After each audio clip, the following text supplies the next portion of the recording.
Hey everybody, we're up to, I think, number 21 in our series on the quick Ruy Lopez. This is going to be our second and last look on the Archangelsk variation, and after this we'll get to the Neo-Archangelsk. But I'm playing in a tournament this weekend, and I'm hopeful that I'll play well enough to have some games worth showing you. If I play very badly, then almost surely next week we'll take a look at part 22 in the series. Alright, so let's begin. Of course, we all know what the Ruy Lopez is. At least we all do if we've been watching these shows. Alright, so we're in the closed systems here, and this is the Archangelsk. Alright, the Neo-Archangelsk starts with bishop to c5, and I already talked about this a little bit last time. It's a matter of which bishop do you want to commit first, and they both have their strengths and weaknesses. The strength of this system comes when white plays moves like rook to e1 or especially c3. We didn't talk about rook to e1. We probably aren't going to, but that's also a reasonable move. But it's also one where black gets to enjoy his play a bit more. So c3, knight e4 is what we looked at last time. Black gets very lively play. Knight to g5 I'll mention. Okay, this is an attempt to go for a sort of fried liver attack, but after d5 and then knight to d4, black is doing fine. So, as I said, rook to e1 is still another system, and this is one that we didn't end up covering, but after bishop c5, okay, c3, d6, d4, bishop to b6, at the very least, well, okay, I mean, this is playable, as I said, it's just another big complex, and I suppose I should cover this too, but I think I'm going to pass and just let you guys do your own research on it. I'll note that white has several moves here. So there's bishop to e3. There's a4, which is a pretty typical idea that we're going to see in the Neo-Archangelsk quite a bit. And there's bishop to g5, which isn't as frightening as it might appear since black hasn't castled. Although sometimes black even castles here, but generally just plays h6, bishop h4, and then g5, bishop g3. And believe it or not, well, queen e7 is one move, but I think actually castles is the most common choice here. Just not even fearing any of the potential weakening of the king side. Alright, so that's just a very bare bones, it's not even an overview really, but it's just introducing you to the idea of rook to e1. Alright, but the real problem for white, or for black here, is d3. Oh, so I wanted to mention again, bishop c5. So one of the ideas behind this move, which we'll talk about next time, as I said, or next time we continue with the quick Ruy series, is that black waits to develop this bishop from c8. He'll play d6 pretty soon, and then white has to decide whether or not he's going to allow this pin on g4. If he plays h3, well then black can swing the bishop over to b7, and at the very least he'll get the same kind of system that we saw here, but with white having thrown in h3 in a position where it really doesn't do an awful lot. So that's part of the thinking behind bishop to c5 here. So you get that little advantage. On the other hand, with bishop to c5, well, okay, I would say bishop to b7 works out better than bishop to c5 does when white plays c3, and we talked about that last time. Okay, so let's finally go on to this. Bishop to b7, d3. This is indeed the main line, or at least the biggest problem, I think, that black has to face. White's aim is simply to kill this bishop on b7. So it went out there, but if white creates this barrier on e4 and supports it, then what's black going to do? Well, here he's got a choice between two kind of fundamental things, bishop to c5 and bishop to e7. Now bishop c5 has a bit more spunk to it, you might say, but I think bishop to e7 is probably, well, it's definitely more solid. It might even objectively be better. Alright, of course black would like to play knight to a5, but he doesn't really have compensation after knight takes e5. So really it's a matter of the two bishop moves at this point. Okay, so let's start with a look at bishop to e7. Here it is. Okay, and now white has a couple of important moves here, knight to c3 and a4. Alright, so we'll start with knight to c3, which is also important. And this is a fairly common move in these lines. This knight goes here rather than white playing c3, knight b to d2, rook e1, knight f1, knight g3, or knight e3, as you might be used to seeing in a lot of closed Ruy Lopez lines. the knight can just go straight to d5, or it can go from c3 to e2 to g3 to f5. And in this way, white actually saves a move, because the knight gets to g3 in 3 moves, right? So he goes c3, e2, g3.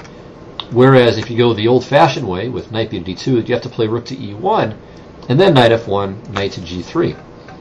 And you can't say that an advantage of the rook to e1 version is that the knight can choose between e3 and g3, because here too it can choose, albeit in this way, although sometimes the knight will be captured on d5. Now you might wonder, well, why doesn't white just do this in every variation? Why bother? Well, let's look at the standard old main lines here. Let's say d6. Well, white wants to play c3, right? So he doesn't get the chance to play knight c3. That's the problem. And if he plays knight c3 here, then knight a5 picks up the bishop. So you can't do that there. So that's a difference. So in case you were wondering why this brilliant idea isn't seen in the main lines, well, that's why. All right. So back to this. Okay, bishop to e7, knight c3. Castles.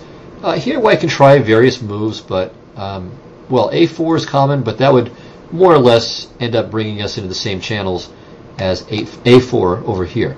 So knight c3, castles, bishop to d2. Again, not the only alternative, but if we cover everything, we'll be here forever. So I'll just mention this line. So d6, and now white often plays knight to d5 and knight to e2, and these both have the virtue of preventing black from playing knight to a5, rounding up the bishop, thanks to the rounding up the light squared bishop, thanks to the dark squared bishop on d2.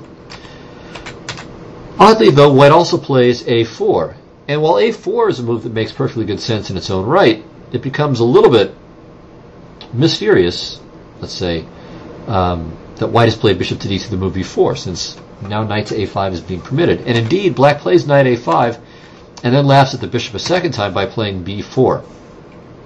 Still, this bishop will have a function on d2. Knight to d5, takes, pawn takes, trying to lock in this bad bishop, or the bad knight on a5.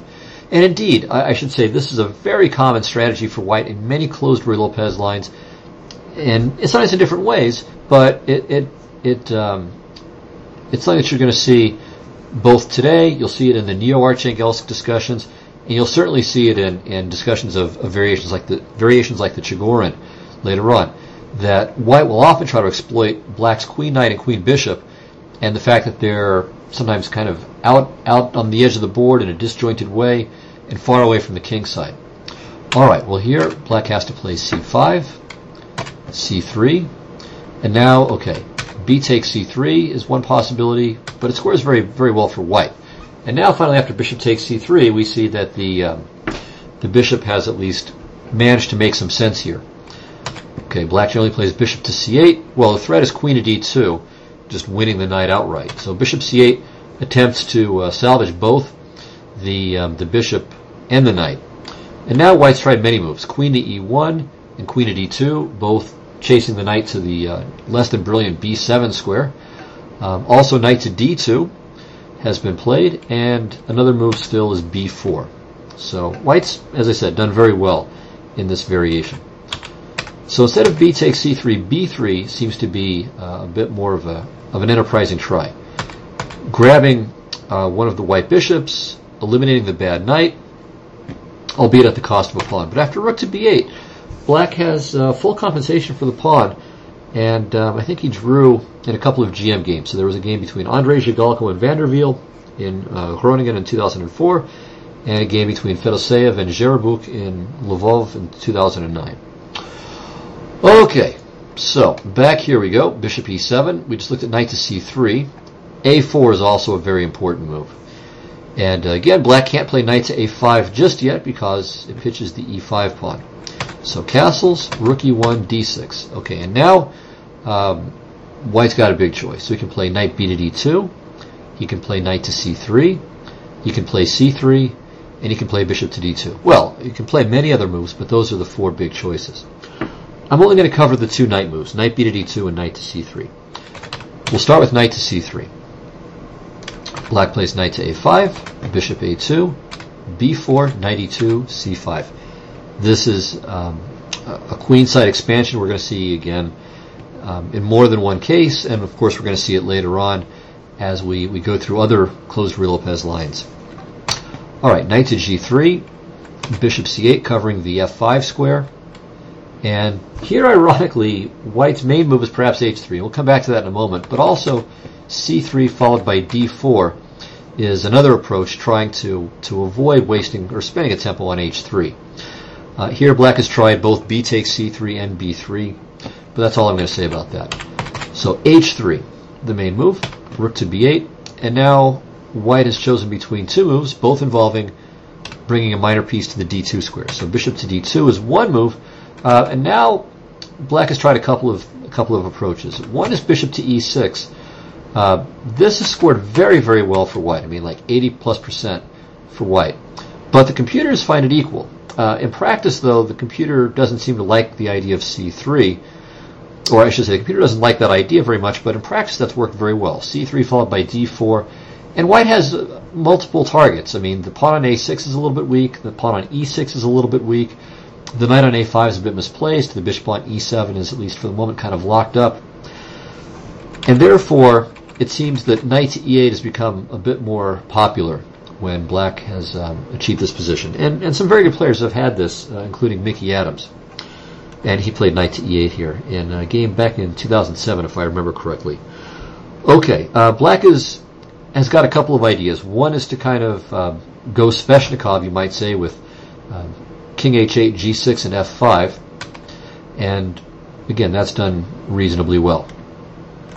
All right, so instead of bishop to d2, there's also knight to d2, aiming to play knight to c4 and perhaps neutralize black's play, and to seize the light squares over on the queen side, or at least to fix them and make them unusable for black. Bishop to e6, and this, I think, makes a bit more sense here, especially now that after it takes and takes, white can't play knight to g5. I mean, the knight's back on d2. So knight to c4 is instead the move that's chosen here. And now black should avoid trading. Even though this weakens, or well, I should revise that. It doesn't weaken white's pawn structure. It doubles the pawns.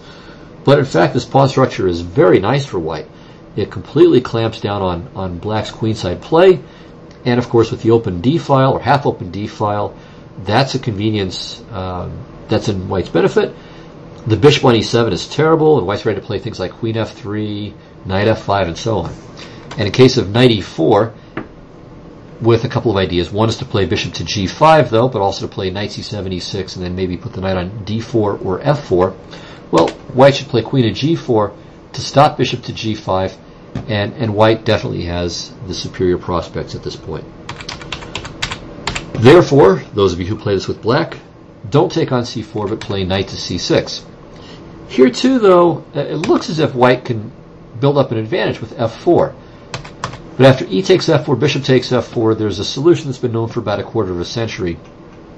And black seems to be quite okay after this. In fact, it's kind of a Najdorf-like trick here. Play knight to e8 with the idea of following up with bishop f6 and then fighting for the e5 square or the d4 square. For instance, knight f5, takes, and then bishop to f6, and black has done perfectly fine at this point. I think there's even a John Nunn game from back in '88 to go this way, as well as some more recent games, and black has done just fine. All right, so that was knight to c3 from this position. The main move, I suppose, is knight b to d2, and this may give white an edge, although it's hard to say with certainty, but I think white at least has decent chances for an edge here. Okay, well, what's the difference? All right, well, black could play a variety of moves. Knight to d7 and queen d7 are popular, but we'll stick to knight a5. Bishop a2, and now the big difference we see is that b4 doesn't really do much here. For one thing, white would just plop the knight on c4 straight away and save several tempi, right? The other variation, it was the knight from f3 that ended up trying to go to c4. Here, the knight from d2 would go there in one shot. So black plays c5 and waits for white to play knight f1, and only then plays b4. Okay, now here white's got three main moves. There's knight to e3, and after bishop c8, knight to d2, again fighting for the c4 square. There's also knight to g3, but this transposes to a position that we've already seen, right? So this is where we were in the knight to c3 line. So going back to there, it was knight c3, right? And we've got this whole deal here. Okay, so that was this, and if black plays bishop c8, we get the position that we just saw. All right, so finally, there's c3, and this I think is best. So takes, and now it's not really clear what kind of queenside counterplay black has. The knight on a5 does nothing, the bishop on b7 does nothing, because d5 really doesn't look all that plausible at this point. But black does have one decent move, and that's c4. Now here everyone has played knight to g3, but rook to b1 might not be so bad either. Anyway, knight to g3, c takes d3, queen d3, bishop c8, bishop a3, and this has been played in some very high level games, and it might be good enough for white to have an edge. In fact, I would say that white does have an edge here. Alright, it's, as I said, a very complicated system. We didn't go through all the lines, but in general, I think that this kind of pseudo-closed Ruy Lopez with bishop to e7 is in fact quite alright for white. And the reason is, again, that he hasn't spent the tempo on h3. Now you might think, well, hasn't white also wasted a tempo by playing d3 rather than c3 and then d2 to d4? Well, it really depends. I mean, white can wait to play d4 until the most propitious moment. Not all instances where white plays c3 and d4 are created equal. So depending on where black's minor pieces are, there are going to be certain responses that are available to black in some cases, but not across the board. So white's thought is, well, I'm going to arrange my forces as flexibly as possible, wait to see how black disposes his queenside pieces, and then react accordingly. And it looks at least like white might have decent chances for an edge here. Maybe. Anyway, if you want to play bishop to e7 in a position like this, I would say, well, just play a regular closed Ruy. Although, maybe you like the c3 and rook to e1 lines from here, from black's point of view.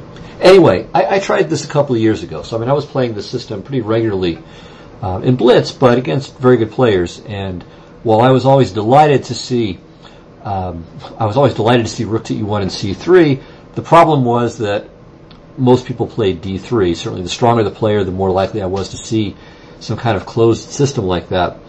And that got old. So I didn't get to achieve all of the kind of crazy positions that I was hoping for. Alright, so let's go forward. d3, bishop to c5. And now, alright, white can play a4 right away, or knight c3 first, and then after black plays either castles or d6, then play a4.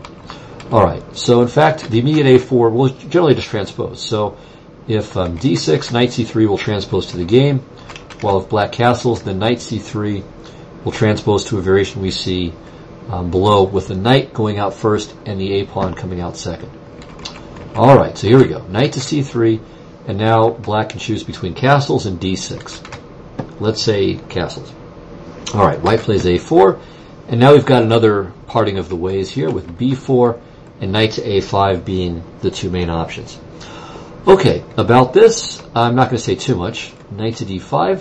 Knight to e2 I think is also playable here, as I recall, but here it's played less often. But almost every case where the knight's on c3 and black plays b4, the knight can and often does go to either square.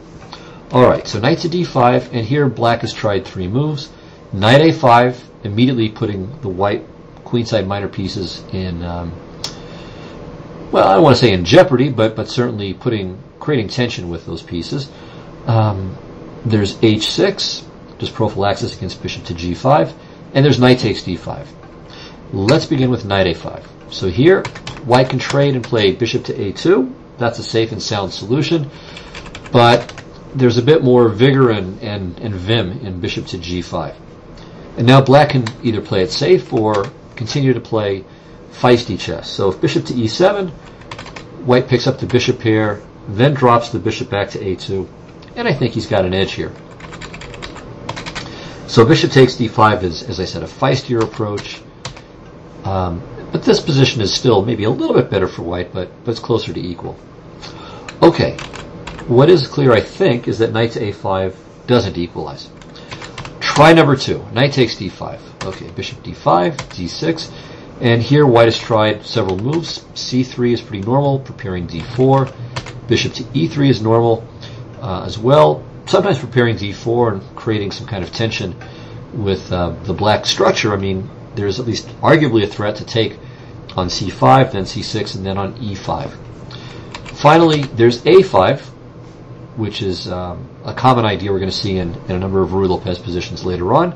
Not necessarily in this video, although I think we will see it again, but certainly in weeks to come. So a5 attempts to artificially isolate the pawn on b4, and for that matter, make the a6 pawn a target as well. All right, rook to b8, aiming to unpin the knight on c6, c3, taking away the d4 square from the knight, and also preparing d4 in many cases. Takes, knight e7, and now bishop to c4.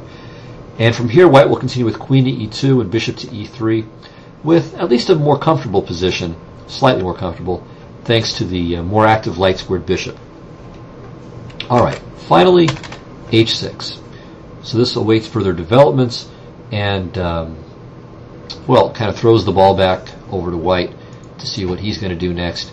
And from here, white has tried generally a5, but bishop to e3 and c3 have, I think, scored better. So bishop e3 and c3 are the alternatives, but this is really all that I wanted to say about this. So I'll maybe allege that bishop to e3 ought to be the main line in light of how it's scored, but whether or not it's objectively best, I can't say that at this point.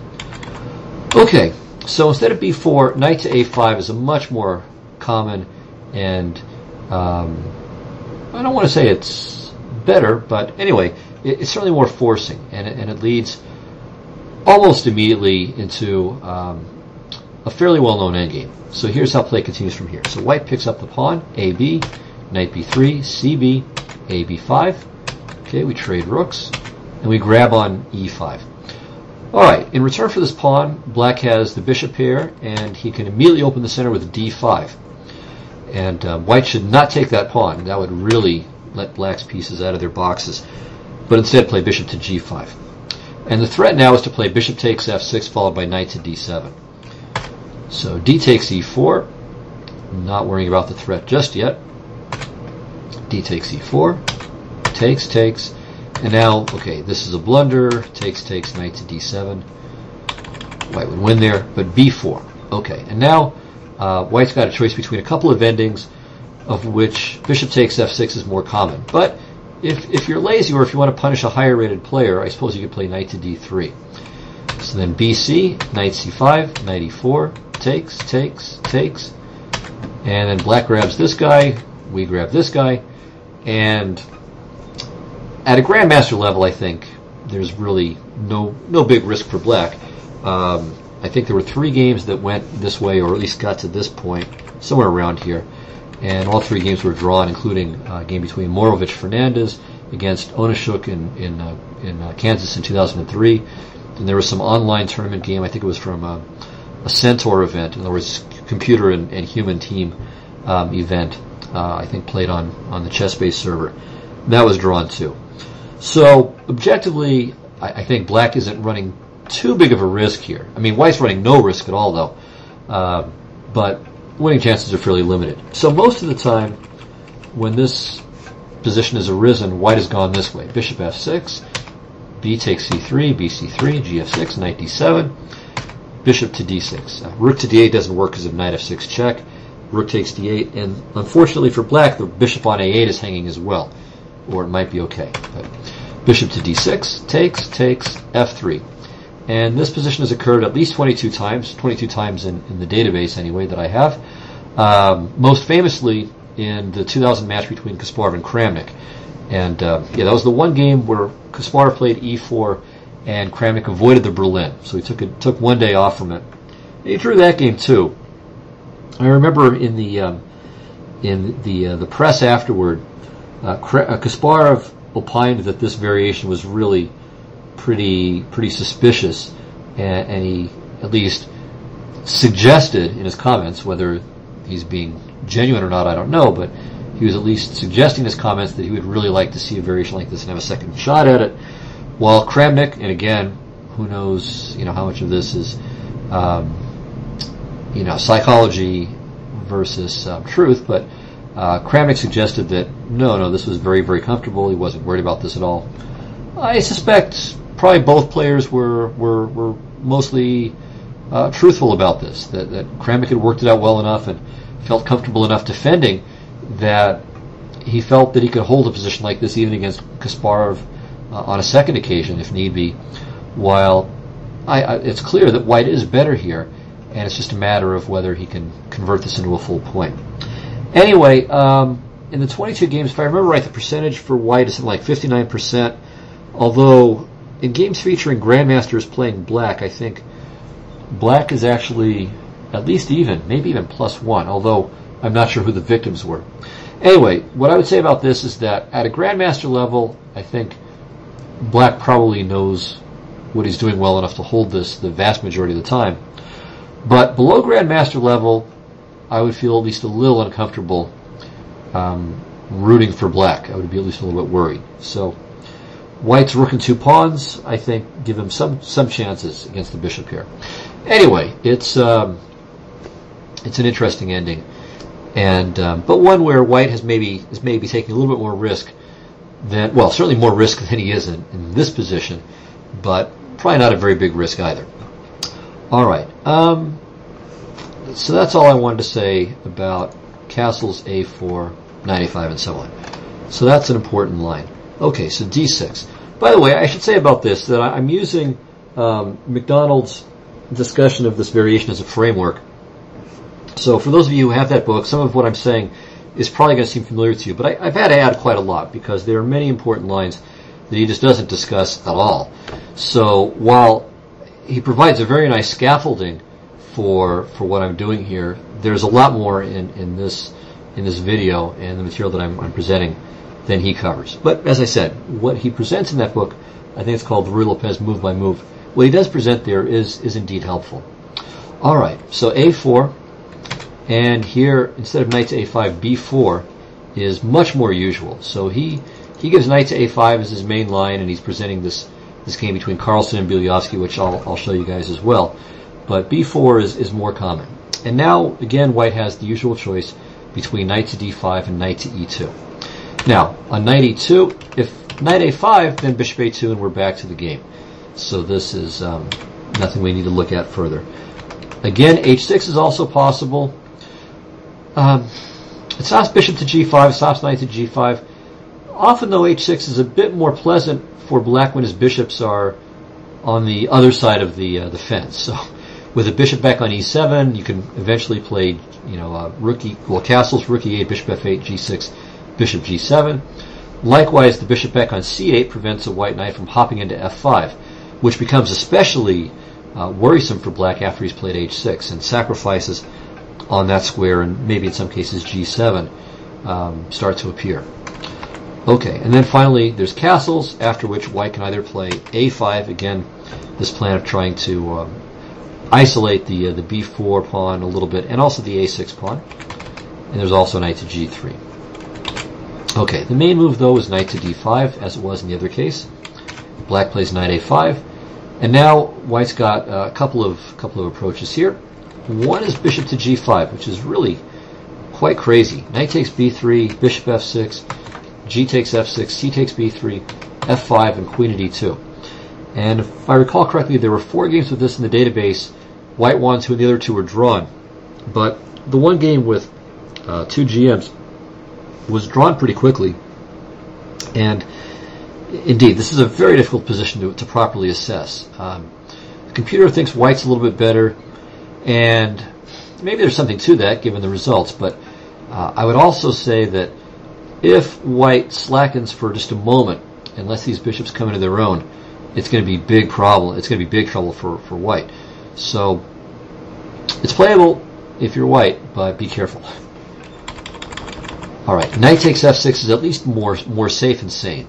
So queen F6, bishop A2, bishop C8, bishop G5, queen to G6, bishop E3, and now ECO prefers bishop to g4, but this I don't think is very good. I think the line it gives is just simply better for white. I don't think it's unclear. I think white's just very comfortable at this point.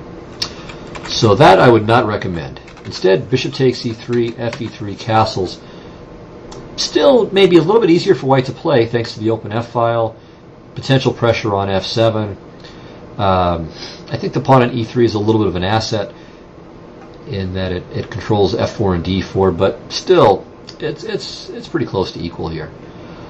Okay, so that is from here what would happen potentially if b4 knight to d5 were played. All right, in the game, Bieliowski played knight to a5, bishop a2, b4, and knight to e2. And here Bieliowski played a move that hasn't been seen before, and it hasn't been seen since. And as you see the way the game goes, that's with good reason. Now, there are a number of alternatives here. There's rook to b8, and this is at least eyeing some ideas with b3 later on. We've seen that kind of concept already.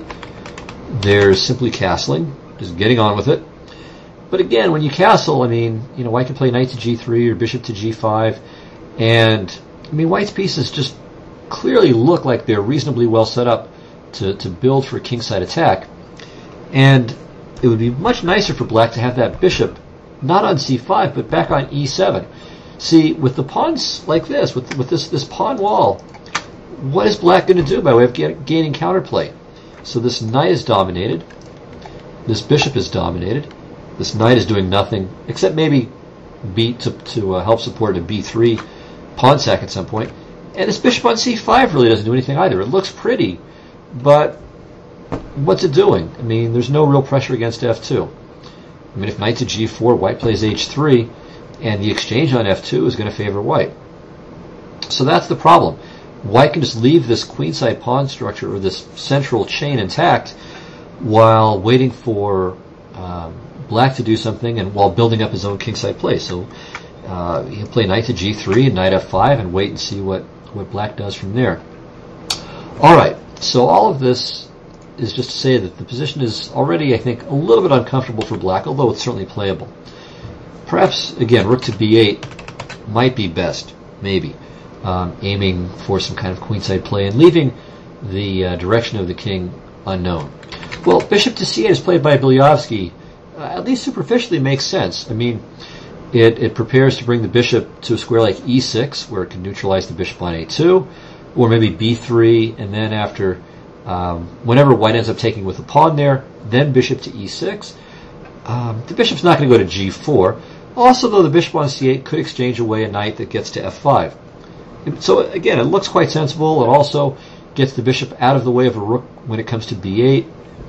All of this looks good. It's delaying castling, but now white can start going forward. So black's pieces don't really make a harmonious impression after c3.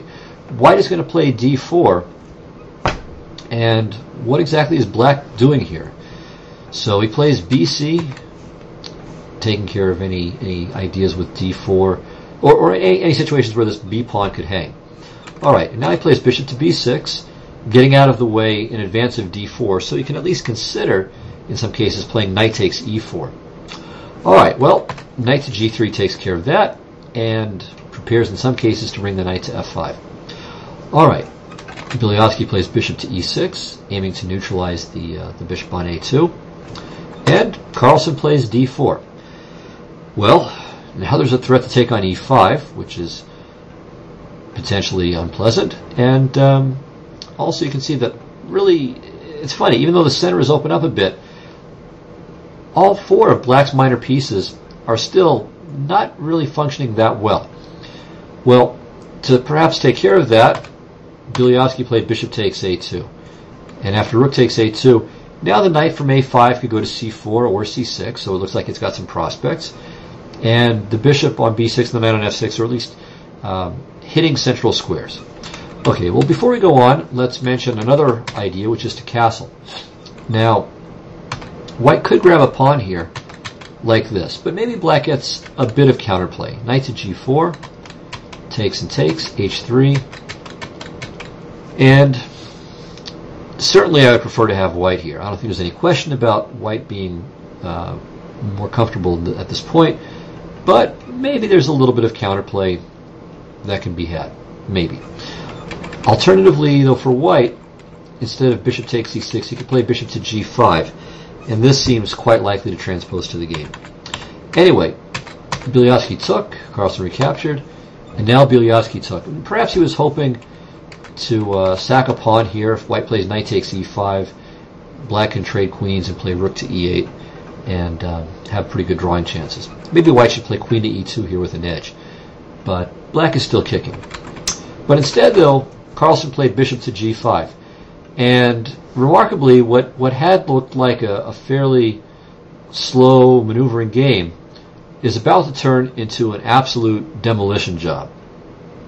All right, well, the important thing is that, again, with bishop to g5, we're threatening knight h5, and meanwhile, these pieces are just clowns over here. They're doing absolutely nothing. They just look ridiculous, but perform no function, except, I guess, the function of amusing white. I don't think black is terribly amused by them, but they do nothing. They don't help with the king side at all. So again, this is why bishop to e7 lines are safer than bishop to c5 lines in the Archangelsk. Okay, well, what is black to do? If he plays h6 here, well, white just happily retreats, and he's ready to play knight h5 next, maybe even knight f5. Okay, this exchange doesn't help anything. White's much better here. And if he plays g5, well, just take. And next comes knight to h5, and you know, if this guy were back on b8, it would be better, so he could go to d7. Or, of course, if the bishop were on e7, black could fight. But as things stand now, he's got no defense whatsoever to knight h5, and he just loses. Okay, so instead of h6, Bielowski took, and Carlsen, of course, is fully aware. Okay, this is back in 2006 when he was only 26-25, but more than strong enough to finish the job here. So no need to take on d4, simply knight h5. All right, Bielowski decided to have as big a meal as he could, and now Carlsen just continues in style, knight h4.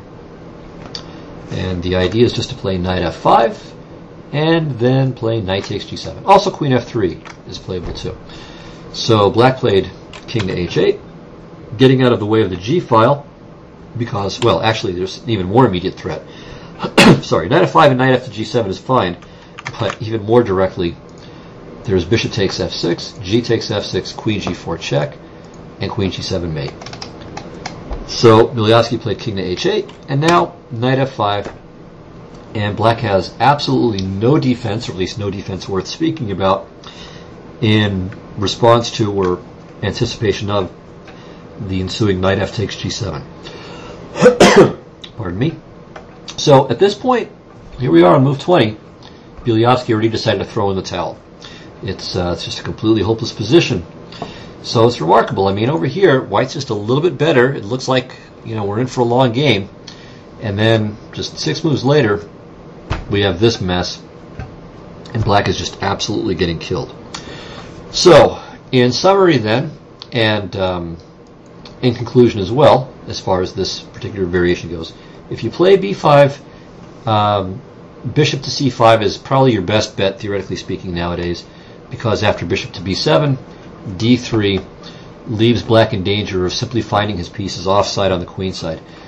And again, my experience would confirm this as well, that bishop to c5 doesn't do an awful lot to generate play, but does make your king a bit more vulnerable than bishop to e7 does. So bishop to e7 is I would say, it's a move that's got less spunk, but it's definitely a lot safer.